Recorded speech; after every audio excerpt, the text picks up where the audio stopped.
Good morning everyone. সুন্দর সকালে ছোট্ট একটা মিনি ব্লগ নিয়ে তোমাদের কাছে চলে এলাম।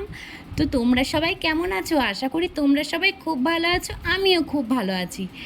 তো আমার চ্যানেল, ইউটিউব চ্যানেল পাপিয়া মণ্ডল ভিডিওগুলো তোমাদের কেমন লাগে?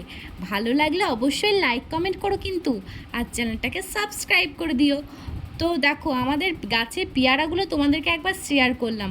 তো প্রচুর পেয়ারা ধরেছে জানো, কিন্তু একটাও খাওয়া যায় না। কী যে হয়েছে না, পোকা লেগে গেছে সব পেয়ারাগুলোয়।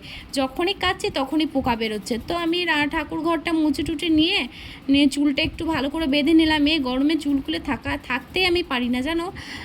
তো তারপরে ব্রাশ ট্রাশ করে মুখটা ধুয়ে নিয়ে মুছে নিলাম। তারপরে আমার ডেলি রুটিন জল তো আমাকে খেতেই হবে। তো জল টল খেয়ে নিয়ে চলে গেলাম কিচেনে চা করার জন্য। তো আমি প্রত্যেকটা দিন লিকার চাই খাই, আমার একটু গ্যাস অম্বলের সমস্যা আছে। তো কোনো দিন খাই, আবার কোনো দিন খাই না, যেদিন মন হয়। তো চলে এলাম টিফিনের জন্য। তো আমার মেয়ে মুড়ি খেতে খুব পছন্দ করে, ওই জন্য আমার মেয়ের জন্য আজকে আরেকটা আলাদা রকমের মুড়ি খাবার বানালাম।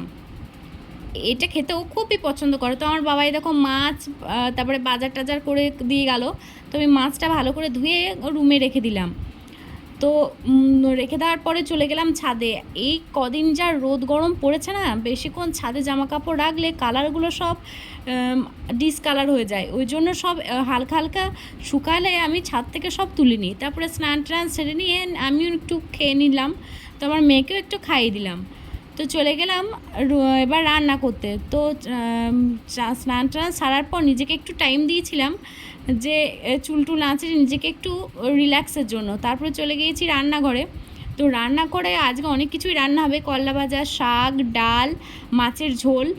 তো এক এক করে আমি সব রান্না কমপ্লিট করে খেয়ে দিয়ে আমরা মা মেয়েতে ঘুমিয়ে গেছিলাম। তো বিকালে উঠে আমি আর আমার মেয়ে দুজনে রেডি হয়ে চলে গেলাম বাজারে, একটু কাজ ছিল। তো আজকে এই পর্যন্তই, পরে একটা অন্য ভিডিওতে তোমাদের সঙ্গে দেখা হচ্ছে। বাই বাই বন্ধুরা।